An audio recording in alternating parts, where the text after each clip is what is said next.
Merci Jean-Loup. Alors, je vois que Bruno Jacquemin est arrivé, donc c'est très bien, on va pouvoir Bonjour à commencer à tous. échanger Bonjour sur à le tous. sujet de la réforme du code minier. Alors l'idée aujourd'hui est d'ouvrir la discussion au sein du pôle Avenia sur ce sujet et d'avoir en plus de l'intervention de Bruno des témoignages d'adhérents. Et ce que nous avons aujourd'hui en tête, c'est d'organiser sûrement à la rentrée prochaine un webinaire sur le sujet beaucoup plus structuré.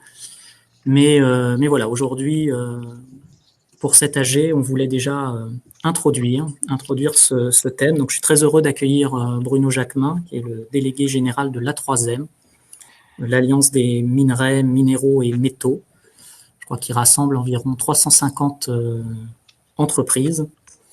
Et Bruno, je vais vous laisser la parole pour que vous nous parliez des fondamentaux de cette réforme, et en particulier pour votre secteur, le secteur des mines et carrières. Merci Thibault. Vous m'entendez bien? Très bien, très très Parfait. bien. Pour Est-ce que vous avez des le, slides à montrer? apparemment je les Oui, c'est vois, bon, donc on les voit. j'imagine que c'est vous qui allez les passer ou que voilà. De toute façon, j'ai les slides que je vous ai. En fait, j'avais envie. On a combien de temps? On a 20 minutes, c'est ça à peu près globalement. C'est à peu près ce qu'on s'était mis comme temps. Ça, ou un quart d'heure. Je sais plus quel temps vous m'aviez Oui, consacré. 10 minutes, un quart d'heure, et puis Bon, on ok, laissera un peu aussi ok. du temps pour Donc, les donc questions-réponses, on a le temps. Effectivement, la troisième, c'est la fédération d'industrie extractive, comme on dit, des métaux et puis l'industrie de transformation, de recyclage et de production des métaux. En fait, nos adhérents sont les suivants: les extracteurs miniers en France. Alors, sur le territoire métropolitain, ils sont pas nombreux, hein, vous le savez. On a très très peu de mines en exploitation en France. Mhm. On en a un peu plus en Guyane, enfin qui aimeraient bien travailler, mais qui ont quelques soucis pour le faire. Et ça, c'est une première partie de nos adhérents. On a une deuxième partie de nos adhérents qui sont les aciéristes, enfin les sidérurgistes au sens large du terme, donc tous les sidérurgistes qui sont présents en France. Et on a une troisième partie d'adhérents qui sont tous les transformateurs producteurs de métaux non ferreux, cuivre, nickel, zinc, plomb, etc. Et de plus en plus des gens qui les transforment, de plus en plus de gens qui les recyclent, de plus de voilà, des gens qui sont sur la chaîne de valeur des boucles courtes ou des boucles longues de recyclage. J'ajouterais à ça qu'on a un quatrième groupe un peu particulier, qui est le groupe des électrométallurgistes, qui sont très proches des sidérurgistes pour nous, et qui fournissent principalement du ferromanganèse, du ferrosilicium, etc. à cette industrie.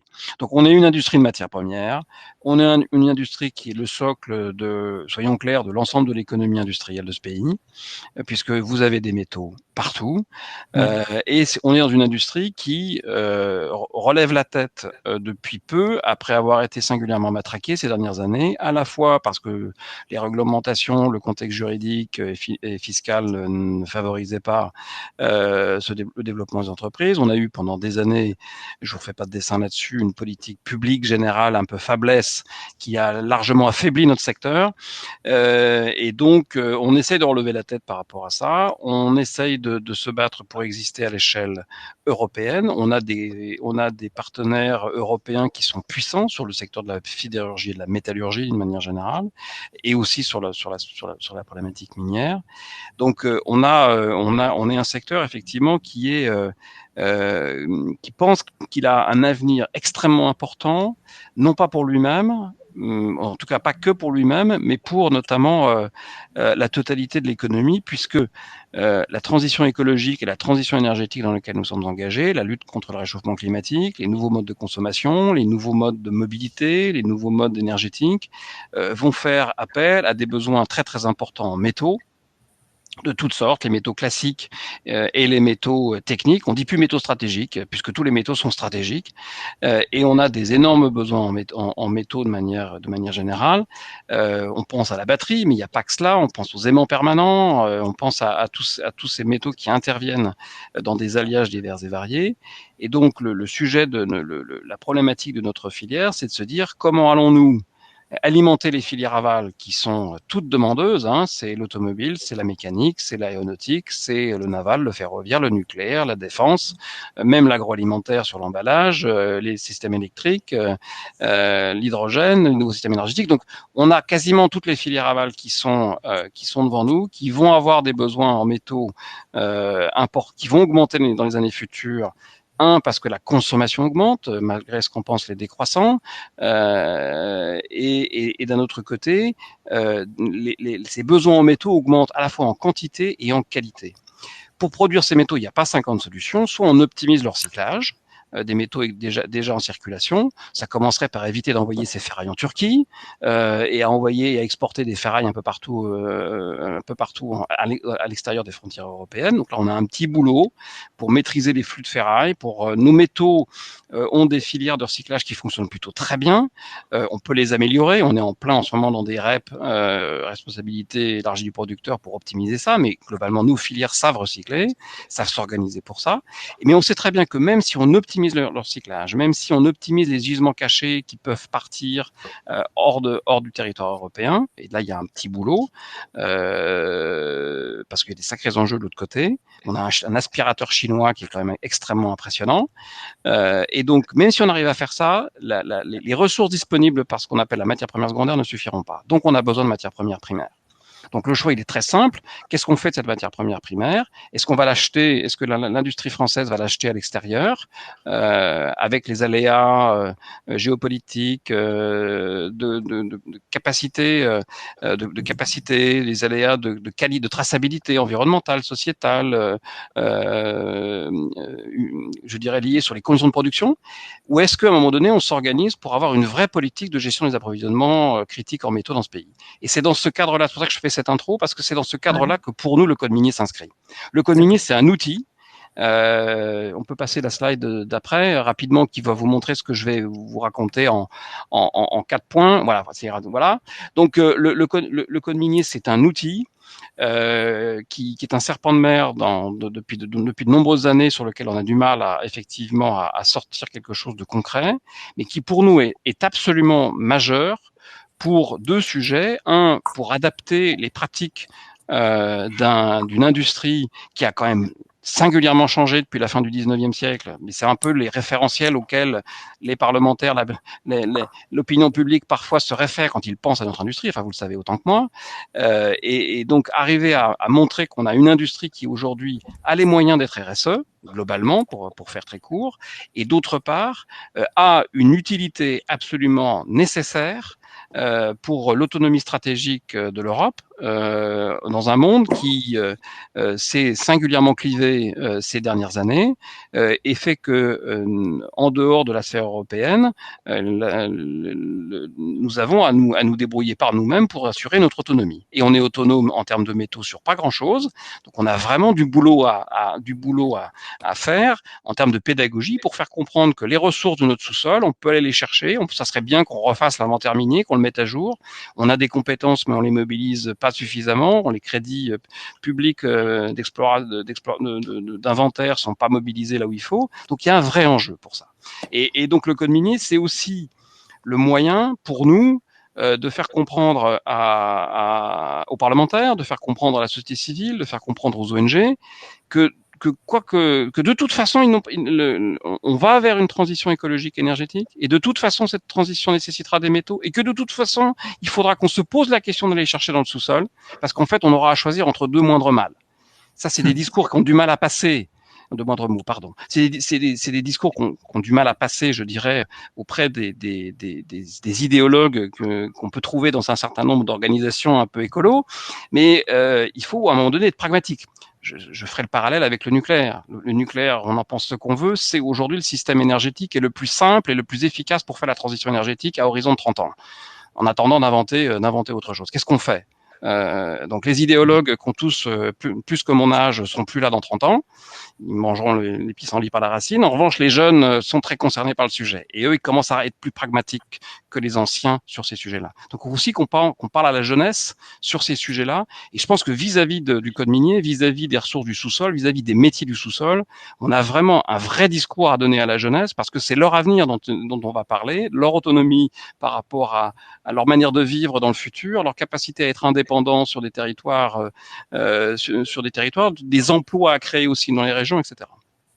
Donc concrètement, le cadre global du code minier, c'est ça. Le gouvernement a lancé un premier projet qui est passé au Conseil national de la transition écologique, le CNTE, en novembre.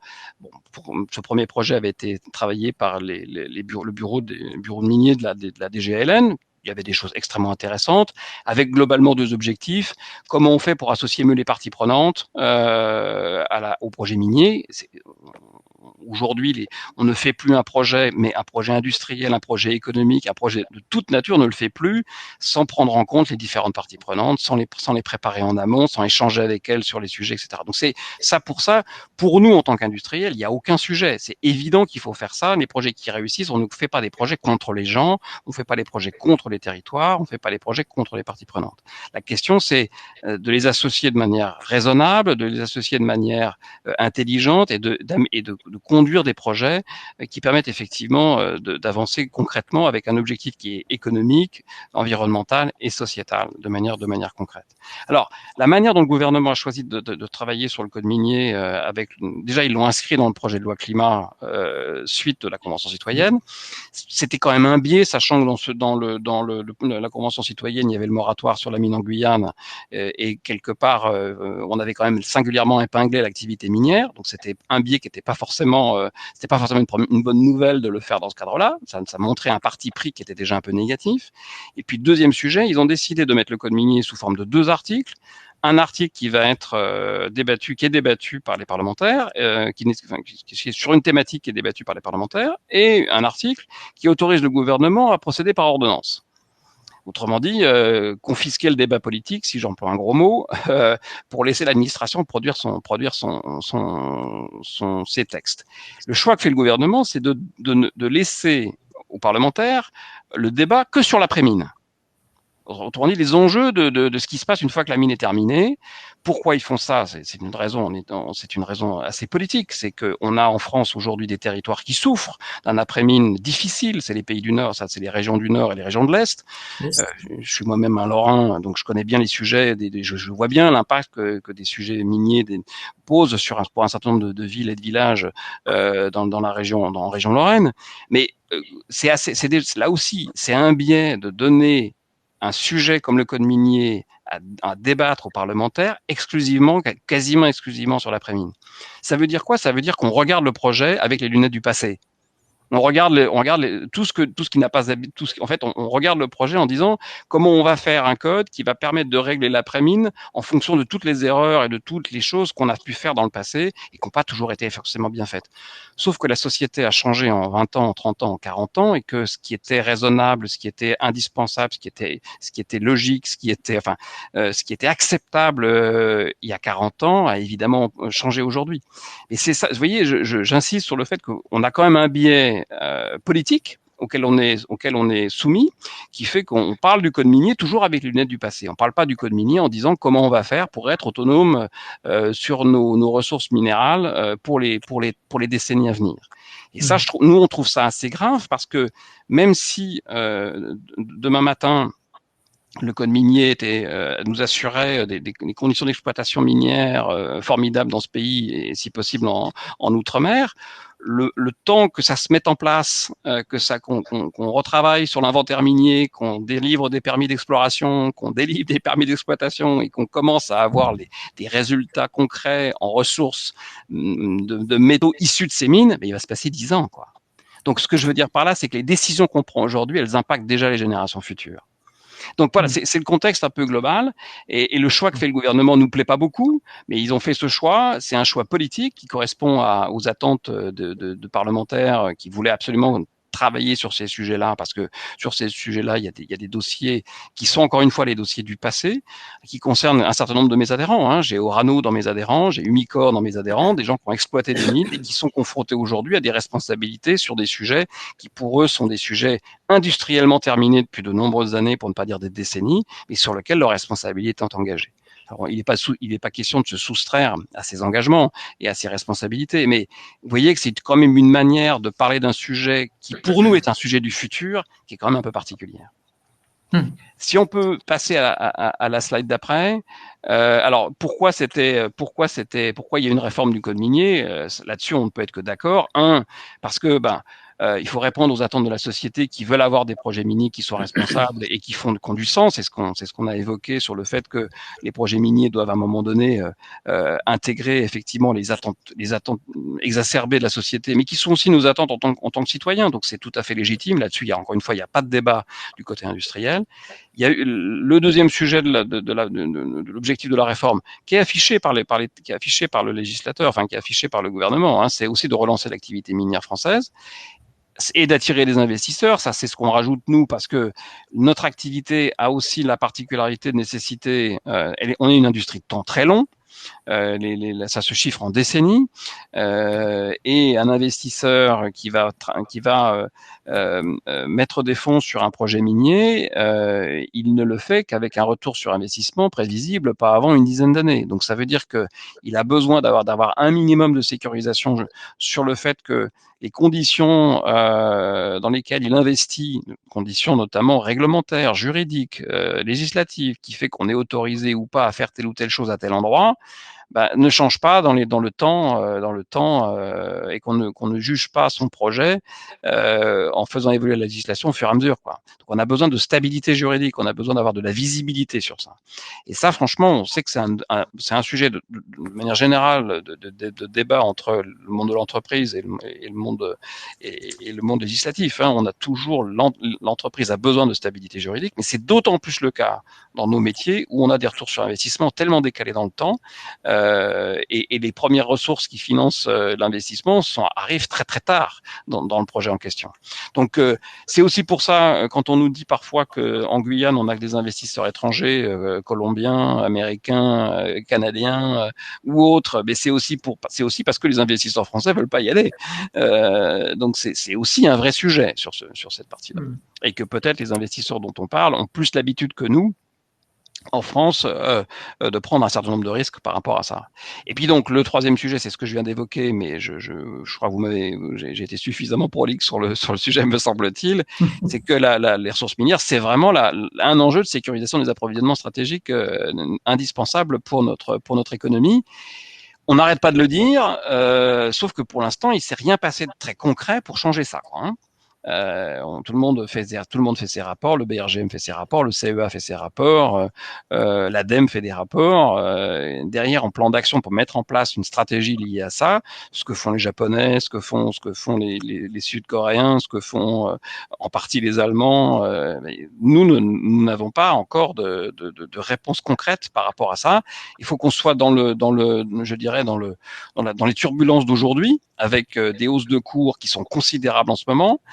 Sur les métaux, des pénuries liées à la crise Covid qui ont à un moment donné mis à l'arrêt une partie de notre industrie pour des raisons évidentes, et qu'elle a du mal à redémarrer, pour s'apercevoir qu'on est terriblement dépendant à la fois au niveau de la métallurgie, au niveau de la sidérurgie et au niveau des métaux, quoi, de tout ce qui se passe à l'extérieur, et que, encore une fois, l'aspirateur chinois est un aspirateur considérable. Rien que pour donner un chiffre, hein, l'acier en France, la France c'est 1% de l'acier mondial, la Chine c'est 58%, quoi, et l'Europe c'est 7%. Donc on est des nains dans ces métiers-là. Faut être clair, on est tout petit, et on a néanmoins des sujets qui sont des sujets d'approvisionnement stratégique. C'est compliqué aussi de faire comprendre au gouvernement que l'approvisionnement stratégique, ça concerne pas que les médicaments, c'est important les médicaments, ça concerne pas que l'agroalimentaire, c'est important de se nourrir, ça concerne aussi des métaux. C'est un peu moins sexy de s'occuper des métaux, mais il faut s'en occuper vraiment, parce que les décisions qu'on prend aujourd'hui, le temps qu'elles se mettent en place, elles nous engagent sur le très long terme. Si on enchaîne sur la slide d'après, bon, Ouais. globalement, après, je vous ai mis j'ai mis quelques slides. Là, vous êtes passé un peu vite, mais globalement, je vous laisserai les slides, donc vous pourrez les commenter. C'est Ah, plutôt des super. slides, Ok. c'est plutôt des slides liés, je dirais, aux problématiques juridiques. Donc, la slide qui était juste avant, si on pouvait juste repasser avant, c'était l'idée c'était intéressant de revoir les principes de la mine en France. Hein, ça, c'est des sujets qui ont été élaborés et qui figurent notamment, je ne sais pas si vous connaissez Minéral Info, j'imagine que oui. Donc, il y a les principes de la mine en France sont accessibles sur Minéral Info, et on a repris ces principes pour, je dirais, élaborer le code minier. Donc, la politique nationale de gestion des ressources, ça c'est important. C'est à un moment donné comment on gère, c'est le sujet que je viens d'évoquer. L'intérêt général stratégique de ces ressources, l'information, la concertation avec les parties prenantes à tous les stades des projets du code minier, les réalisations d'analyses, d'études environnementales, sociales et économiques à toutes les phases de projet, notamment la phase de recherche et la phase d'exploration, et puis la mise en place de procédures, mais qui soient proportionnées aux enjeux, pour s'assurer effectivement que le contrôle, la relation avec les parties prenantes se passe bien. Et puis, un truc qui nous paraît très dangereux, c'est le dernier point, et vous allez me voir venir, c'est le refus d'un titre minier par l'autorité administrative en cas de doute sérieux sur le respect des intérêts protégés. Ça ouvre la porte. En gros, c'est si le préfet demain dit « Ouh là là, ce projet, je le sens pas », eh ben, il n'a pas besoin de se justifier. Il a un doute sérieux, il n'a pas besoin de le motiver, il refuse le projet. C'est comme, pour faire court, on est en train, je vais être un peu politiquement incorrect, mais on voit bien que dans ce projet, le gouvernement est confronté à des injonctions contradictoires. En discutant avec le ministère de la Transition écologique et le ministère de l'Industrie, il n'y a aucun doute sur le fait qu'ils ont parfaitement compris la nécessité d'avoir une vraie politique minière dans ce pays. C'est clair. Simplement, comment le faire avec un horizon politique qui pour eux s'arrête en mars prochain, quoi, ou en avril prochain, quoi. Donc une fois que j'ai dit ça, j'ai à peu près tout dit, parce que le sujet sur lequel le gouvernement a déjà fait des concessions par rapport au code minier, c'est le projet Montagne d'Or en Guyane. Ils l'accrochent comme un trophée, quoi. Donc le fait de refuser Montagne d'Or en Guyane pour des raisons qui sont à la limite qui ne sont plus des raisons techniques, parce que le projet a changé, le projet a été largement retravaillé par son promoteur, mais aujourd'hui c'est même plus le sujet, quoi. Le sujet, c'est il faut afficher le refus de Montagne d'Or parce que c'est un gage à donner à un certain nombre de parties prenantes concernées. Donc c'est pour ça que ce refus du titre sur doute sérieux est un sujet qui nous va pas du tout.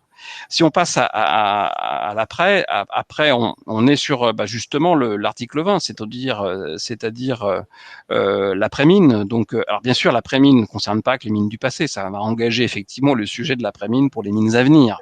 Et on voit bien que le projet de loi renforce la consultation du public au moment de la déclaration d'arrêt des travaux aux miniers. On peut prévenir les risques pour les intérêts protégés, l'environnement, la santé, la sécurité.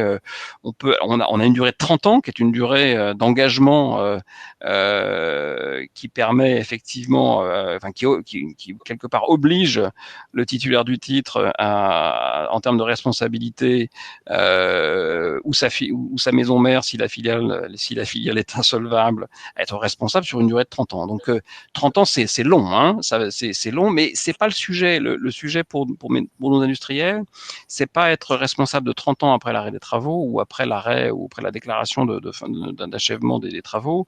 C'est le fait que la législation puisse changer entre ces 30 ans. Vous voyez qu'à un moment donné, on nous dise on n'a pas protégé la grenouille machin, et 30 ans après, on s'aperçoit que la grenouille machin, elle est pour plein de raisons hyper protégée et qu'on nous reproche de ne pas l'avoir protégée alors qu'à l'époque, c'était pas obligatoire. Je fais ça de manière un peu, pardonnez-moi, un peu caricaturale, Oui. mais c'est typiquement le genre de débat, le genre de sujet auquel on n'a pas envie d'être confronté.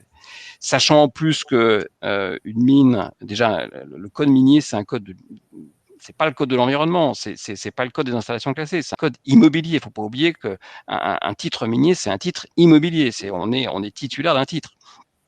que derrière, il y a un titre, il y a une autorisation d'exploitation. Enfin, il y a un certain nombre de choses qui, entre le moment où vous avez un titre et le moment où vous exploitez, il se passe un certain nombre d'éléments. Ça reste complexe quand même par rapport à ça. Donc, bon, c'est pour ça que sur le projet d'après-mine, pour nous, il y avait beaucoup d'insécurité juridique et à la fois sur ce qui se passe sur les projets pour lesquels, parce que une des problématiques auxquelles liées à l'après-mine, c'est la rétroactivité. Évidemment, ça fait peur à tous ceux qui gèrent des projets d'après-mine sur des projets qui ont été terminés depuis 10, 15 ans, parce qu'ils se disent si on a une rétroactivité de 30 ans, ce qui est souhaité, enfin ce qui est discuté au Parlement, ben ça veut dire que vous imaginez les conséquences pour des projets qui n'ont pas du tout été traités de la même façon ou dans les façons identifiées par le projet d'aujourd'hui. Donc la rétroactivité est quelque chose qui pour nous est inacceptable. On en discute avec les parlementaires là-dessus. On a plutôt de bonnes écoutes, mais on verra. La séance publique au Sénat, c'est le 15 juin, donc on verra ce qui va se passer à ce moment-là.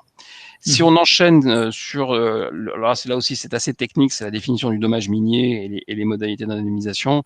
Je rentre pas trop dans les détails parce que là on est des sujets vraiment très techniques, mais vous voyez bien que on voit, vous voyez, c'est ça les sujets qui ont été traités au niveau de l'Assemblée, au niveau du Parlement. C'est principalement ces sujets liés à l'après-mine. Encore une fois, on ne parle pas vraiment des problématiques qui engagent l'avenir, qui engagent les métiers, qui engagent une profession qui, pour nous, doit être largement revalorisée, remise au goût du jour et dont on doit faire comprendre à nos concitoyens qu'elle est particulièrement majeure et centrale pour l'économie et pour même le pays de manière globale.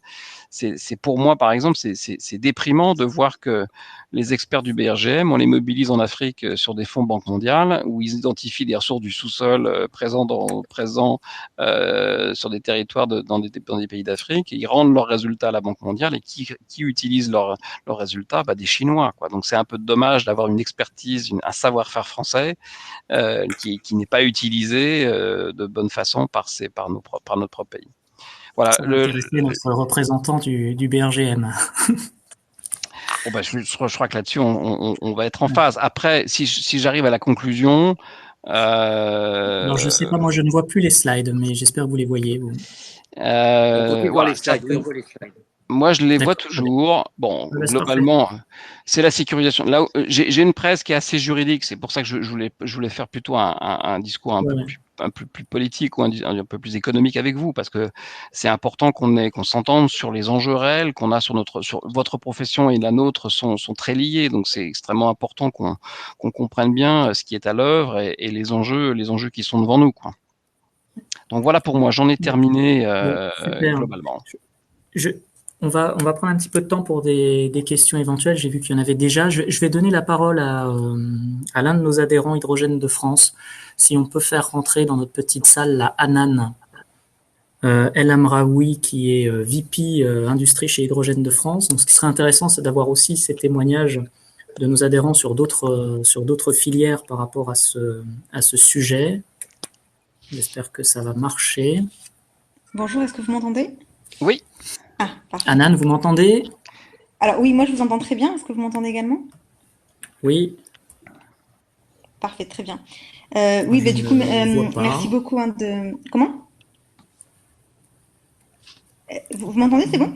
Ah, ça y est. Peut-être que le micro est activé maintenant. Vous m'entendez, Hanan? Oui, je vous entends et vous? Vous m'entendez? Non, on vous entend parfaitement. Je pense que Thibaut, je ne sais pas si Thibaut nous entend. Oui, moi je vous entends. D'accord, on entend parfaitement Hanan. Enfin, de mon côté, en tout cas, il n'y a pas de souci. Ah, superbe. Moi, je ne l'entends pas. Ça charge, mais je ne l'entends pas. Je vais la laisser parler. Donc, je l'ai présentée et elle peut comme ça témoigner. D'accord, très bien. Merci beaucoup et merci Bruno pour la présentation du code minier. C'était très intéressant. Donc Hydrogène de France, HDF, nous on est un développeur de projets donc de centrales électriques à base d'hydrogène, c'est-à-dire qu'on va produire de l'électricité qui sera non intermittente, renouvelable non intermittente. Donc on va coupler les énergies renouvelables classiques avec du stockage d'hydrogène et donc des piles à combustible pour reproduire de l'électricité lorsque le parc solaire ou parc éolien n'est plus disponible. Et c'est vrai que du coup, dans cette configuration-là, nous on a un gros besoin de stockage. Donc notamment quand on développe nos centrales électriques, il y a le stockage d'hydrogène qui est important. Quand on développe les centrales électriques clés en main, on est plutôt sur du stockage métallique en surface. Et en Europe, on essaye de développer des projets où demain, on se connectera directement à un stockage d'hydrogène qui serait disponible par les transporteurs et les responsables de stockage de gaz naturel aujourd'hui qui essayent de se tourner vers l'hydrogène également demain. Et donc, on a développé un premier projet qui a été labellisé notamment par le pôle Avenia sur la première phase du projet, qui s'appelle IGEO. C'est dans le sud-ouest de la France, pas très loin de Carrez-Cassabert, enfin à Carrez-Cassabert, du coup pas très loin de Pau. Et donc, en fait, c'était une ancienne cavité qui avait été, c'est une cavité saline qui avait été exploitée par Total à l'époque sur du stockage en propane, si je me souviens bien. Donc là, on travaille avec Terega et avec le BRGM pour réhabiliter une des cavités de ce stockage pour du coup l'exploiter en stockage d'hydrogène. Donc c'est vrai que pour témoigner un petit peu sur ce projet et sur les contraintes, on va dire, au niveau du cadre réglementaire, on a eu plusieurs difficultés. Hein. On est encore sur la faisabilité pour le moment. Dans un premier temps, la cavité est fermée. Donc du coup, il y a une police des mines qui suit son cours pour la surveillance de la cavité, donc qui est détenue, enfin qui est sous la responsabilité de Total Retia pour le moment. Donc comment est-ce qu'on réouvre une cavité alors que la police des mines est toujours en cours? Donc là, c'était la première difficulté. Ensuite, c'était de savoir est-ce que on avait besoin du coup d'avoir un titre minier pour pouvoir réouvrir la cavité, pour pouvoir reforer, refaire des tests à l'intérieur et ensuite après voir si on pouvait exploiter cette cavité. Il y a eu plusieurs allers-retours avec l'Adréal, avec le Bresse également. Et puis finalement, suite aussi à la modification du code minier où il rajoute l'hydrogène en tant que gaz qui serait stocké, enfin qui peut être stocké du coup dans le sous-sol, l'hydrogène fait partie du coup maintenant du code minier. Donc on s'est retrouvé à être embarqué donc dans le nouveau cadre réglementaire en incluant du coup le code minier. Donc là, pour le moment, on est plutôt sur une approche permis de recherche dans un premier temps. Donc on dépose un permis de recherche pour pouvoir faire l'étude de faisabilité. Donc ça nous permet ensuite de déposer une demande de travaux pour pouvoir reforer le puits, parce que la cavité est toujours existante. C'est là la particularité du coup, vu qu'on reprend un site qui est existant. Et ensuite, du coup, de pouvoir faire les tests sur la cavité avec les différents cyclages que l'on souhaite effectuer. Parce que d'un point de vue Terega, vu que Terega, eux, ils sont exploitants de stockage, l'idée pour eux demain, c'est de développer une expertise dans l'exploitation de stockage d'hydrogène.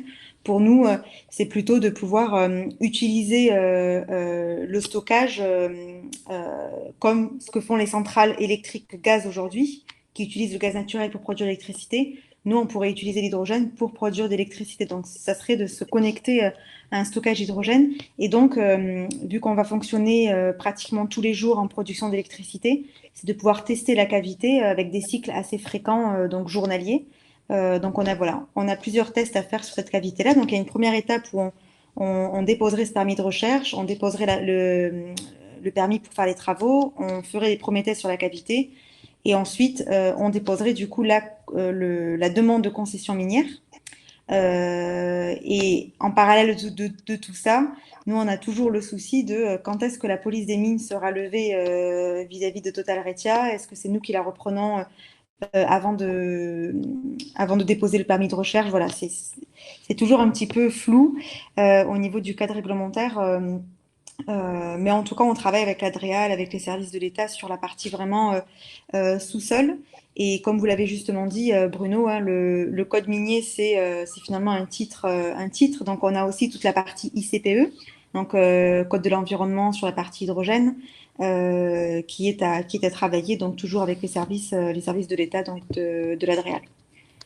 Donc voilà, c'était pour vous apporter un peu mon témoignage. Je suis désolée, j'ai pas beaucoup de temps parce que j'ai une autre réunion qui commence, mais c'était pour vous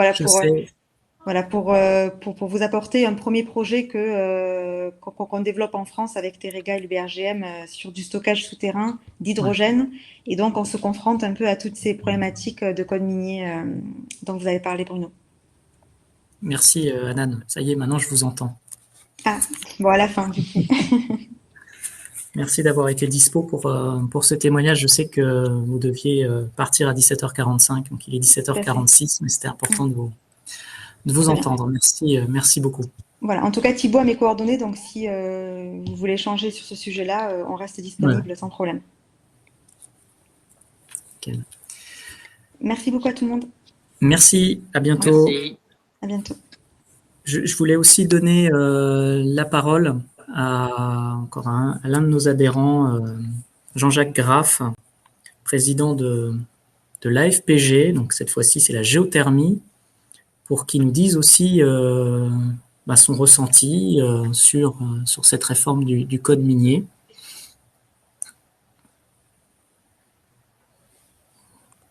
Alors, est-ce que Jean-Jacques? Oui, il arrive. Super. Vous me recevez bien? Ouais. Vous me recevez bien? Nickel. Ouais. Parfait, moi aussi, je vous ai reçu vraiment à 5 sur 5. Hein, c'était impeccable. Bon.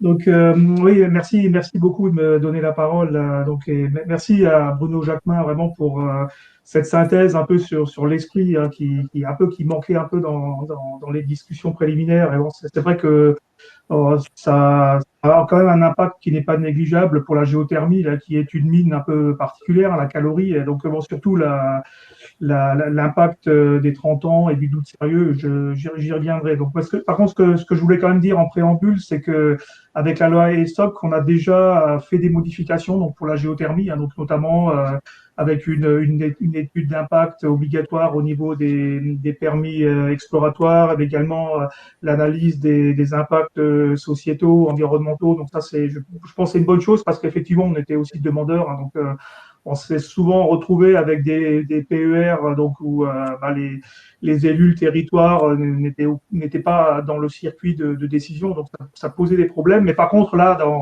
dans le premier PER qui a été traité de cette manière, on a vu tout de suite l'effet inverse.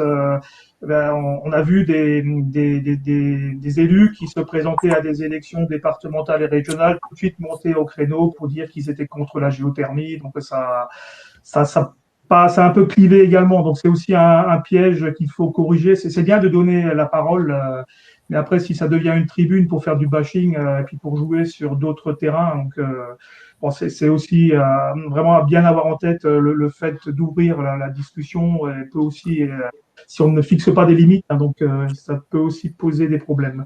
Donc on a justement sur cette réforme du code minier, il y a un point qui nous a fait beaucoup tiquer, c'est cette garantie de 30 ans, donc une surveillance en continu. Donc ça veut dire que jusqu'à présent, quand un puits était rebouché, donc proprement avec validation par la DREAL, il va falloir savoir qu'est-ce qu'on fait, quoi. Est-ce qu'il faut encore mettre des mesures, des moyens pendant 30 ans après la fin, quoi. Donc c'est énorme. Donc en géothermie, la mine, la calorie ne rapporte pas énormément, hein, contrairement à de l'or ou du nickel ou autre chose. Hein. Donc là, ça peut avoir un impact énorme sur les investisseurs futurs et ça peut en refroidir certains. Donc le deuxième point aussi, c'est sur le doute sérieux. Donc là, je souscris à 100%. Hein, le doute sérieux, c'est la porte ouverte à beaucoup de choses. On l'a déjà vu avec les événements au nord de Strasbourg où c'est un incident industriel qui est certes déplorable, mais qu'on peut traiter de manière très très rationnelle. Mais là, on a vu notamment des réactions de la préfète qui étaient complètement en dehors des clous pour nous. Hein. Donc, il y a eu des décisions qui ont été prises. Bon, on se pose des questions sur la légalité de ces décisions. Alors, j'imagine si on laisse cette possibilité de doute sérieux comme étant une arme, effectivement, ça peut refroidir énormément d'investisseurs. Hein. Ça veut dire on peut mettre en place, investir pour préparer les choses et puis brutalement on peut être arrêté, quoi. Donc ça peut poser problème. Donc en tout cas, donc au niveau de l'AFPG, donc on est intervenu pour essayer de moduler un peu les 30 ans, donc pour parler d'un maximum de 30 ans et puis qu'on puisse après, dans le cadre de l'ordonnance, faire un peu de la tringlerie technique pour pouvoir avoir un peu de bon sens. Et puis bon, quand un puits il est démantelé proprement avec une validation par la DREAL, c'est qu'on reste encore 2-3 années de surveillance, ça paraît vraiment peut-être pertinent, mais là, c'est difficile. Donc, alors, à la limite, si on parle de période de garantie de 30 ans, mais qu'il n'y ait pas de choses à faire pour suivre tout au long de ces 30 années après la fin le démantèlement d'un ouvrage. Donc, Après, il y a un deuxième point donc qu'on souhaiterait vraiment travailler de concert avec la DGEC, DGALN, c'est bien toute la difficulté de la co-extraction. Donc aujourd'hui, la géothermie est un vecteur aussi pour extraire des métaux, hein, donc notamment le lithium qui a le vent en poupe actuellement. Donc on a des territoires comme la vallée rhénane qui est extrêmement riche en lithium. Et donc, on peut tout à fait envisager de grosses productions, de mines propres, etc. Mais après, il faut quand même aussi trouver un bon équilibre entre des GEC, des GALN. Donc, ça fait deux permis. Donc, deux permis qui se font de manière parallèle. Donc, c'est une vraie difficulté. Donc, il faudra voir un peu à l'usure comment on peut mettre tout ça un peu de concert pour que ça puisse être instruit de manière efficace. Parce que bon, côté français, la France de l'extérieur, on voit vraiment toujours un espèce de méandre administratif et d'une grosse difficulté à surmonter. Bon, ça bloque des investisseurs étrangers, quoi. Ça a quelques avantages, mais quand même, ça peut aussi en amener d'autres. Ça pourrait être assez intéressant. Ouais. Je fais le parallèle. Là, je travaille également au niveau de la FPJ. On travaille avec la Serbie, hein, donc ils ont voté des lois là récemment sur notamment au niveau du domaine minier pour la géothermie. Bon, en gros, l'obtention d'un permis c'est 6 semaines, quoi. Donc en Serbie, donc ça entre les 1 à 2 ans côté français. Bon, je pense que si on arrivait à 6 mois, 8 mois, ça serait vraiment très très bien, quoi. Donc je pense que c'est vraiment quelque chose qu'il faut avoir en tête, quoi. Donc il faut adapter à la mine, hein. Je peux imaginer si c'est une extraction de nickel, d'or sur des gros territoires, bon que ça mette 1 ou 2 ans, je peux comprendre. Mais bon, en géothermie, c'est quand même très très limité. Donc il faudra faire un peu preuve de bon sens. Donc voilà les messages que je souhaitais passer, mais un dernier message aussi que je souhaite passer aussi dans le cadre des ordonnances, ça serait vraiment aussi intéressant qu'on parle de la confidentialité des données. Donc là aussi, on a tendance aussi côté français, c'est que notamment le milieu académique et même le BRGM, certaines personnes du BRGM souhaitent que toutes les données soient à disposition du public, quoi. Donc quand je vois côté allemand, ils sont à côté de chez moi à Strasbourg, vous avez à peu près aucune information, quoi. Donc c'est totalement confidentiel.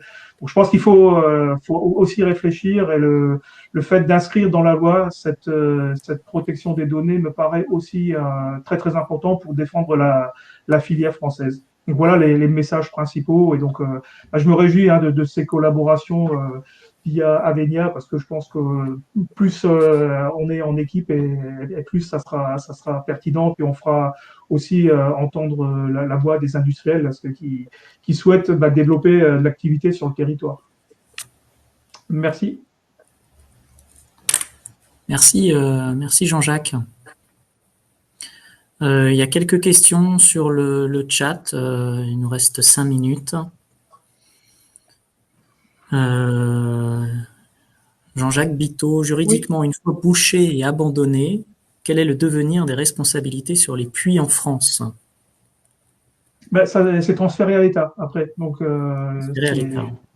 au bout d'un certain temps, donc quand ils étaient réceptionnés, validés donc par l'Adréal, mais bon, il y a aussi un flou aujourd'hui, donc il n'y a pas une date effective. Bon, il n'y a pas de retour des pouvoirs publics ou de l'Adréal ou de la préfecture qui acte la rétrocession, quoi. Donc ça aussi, à la limite, j'ai discuté avec un avocat spécialisé là-dedans. Bon, il disait que si même 30 ans, si on peut acter le point de départ, ça serait déjà pas mal, parce que sinon, ça peut être l'éternité.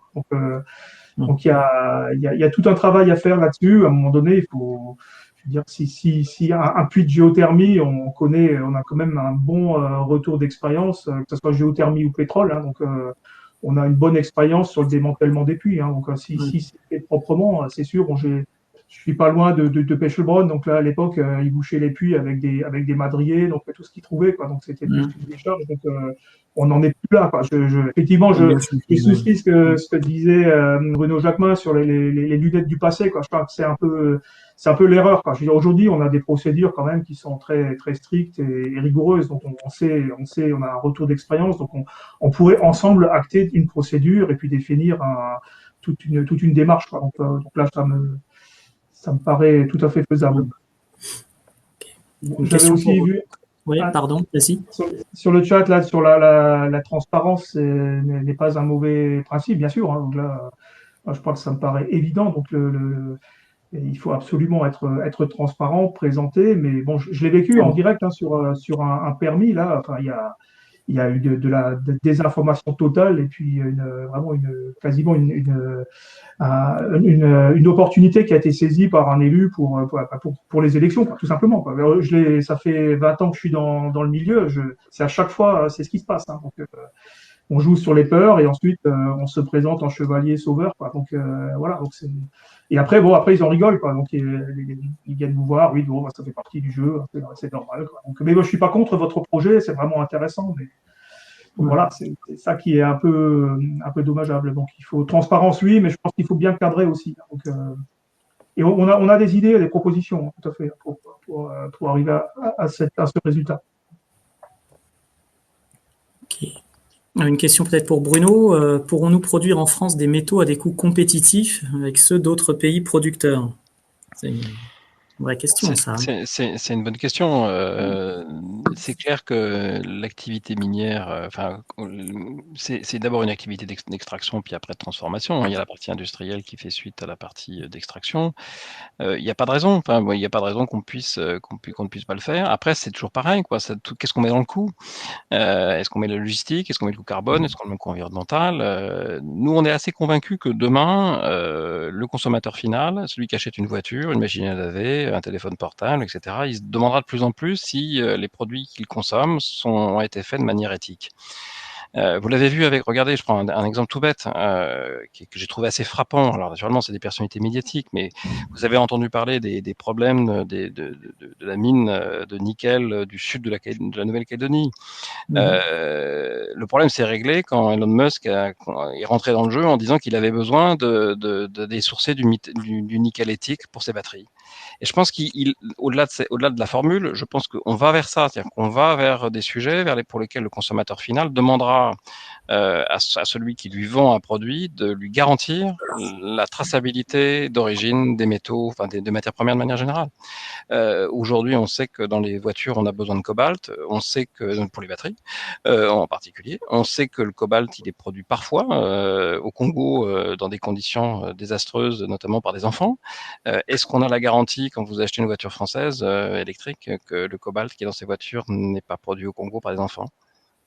Moi, je ne peux pas vous le garantir aujourd'hui. BMW est capable de vous le garantir en Allemagne. Volkswagen est capable de le garantir en Allemagne. Ils ont pris des engagements sur ce sujet-là. En France, on y va progressivement.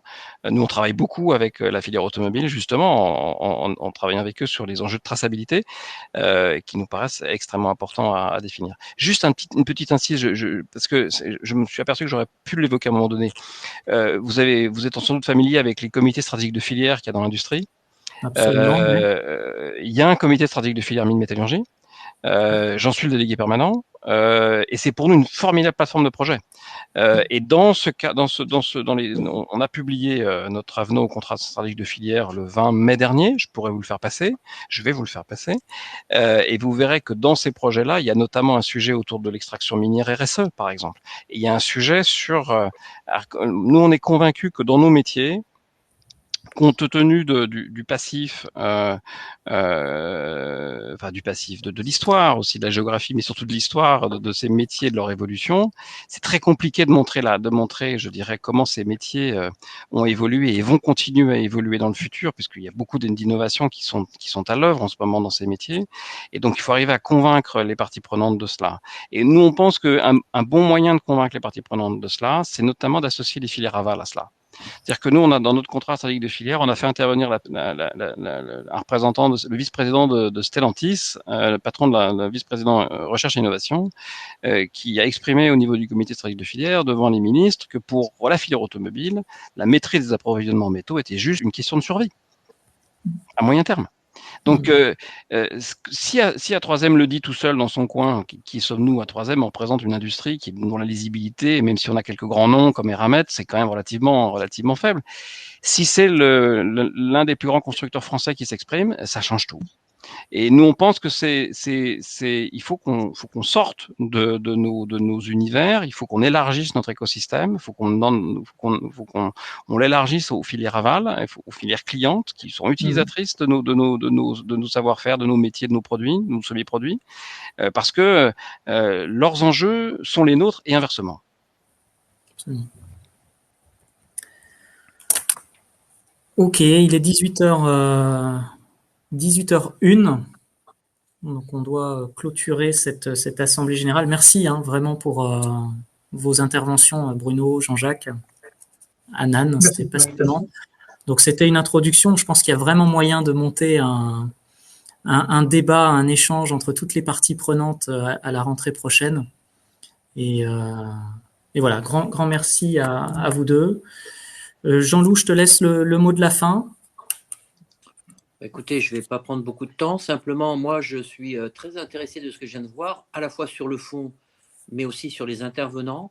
C'est de voir qu'en fait, plusieurs filières, chacune avec leurs compétences et leurs forces, sont capables de parler ensemble, d'échanger en toute transparence et se rendre compte que finalement, nos problèmes sont les mêmes.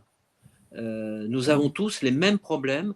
La seule chose, c'est qu'on est un peu dispersés et qu'on n'a pas une force de frappe, je dirais, collective, qui nous permet d'être écoutés face à d'autres acteurs qui sont bien mieux structurés que nous, en tout cas, qui ont une écoute, une oreille plus attentive que nous.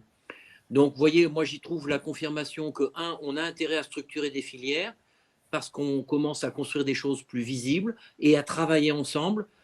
C'est vrai que quand on parle du comité stratégique, nous, le Pôle Avenia, il pense que c'est important d'aller vers ça quelque part, parce qu'on a besoin d'écrire des choses qui sont compréhensibles, lisibles, et puis pas en contradiction les unes avec les autres. Donc, moi, je trouve ça excellent. J'espère que ça a plu à tout le monde. J'espère qu'on en fera d'autres, sur d'autres thèmes. Et je pense qu'en effet, il serait utile sur un sujet aussi crucial pour tous que le code minier, nous organisions en prenant le temps un webinar à la rentrée avec tous les acteurs qui se sentent concernés pour que tous les points de vue puissent s'entendre et finalement qu'on trouve finalement des réponses à nos questions les uns et les autres par le contact et la réflexion des autres. Voilà. Merci à tous, c'était très bien. J'espère que ça vous a plu. Je pense que les AG, c'est là pour ça aussi. C'est pour permettre aux gens d'avoir accès à des informations qui ne sont pas que les comptes et les bilans. Je vous souhaite à tous une excellente soirée et à très bientôt.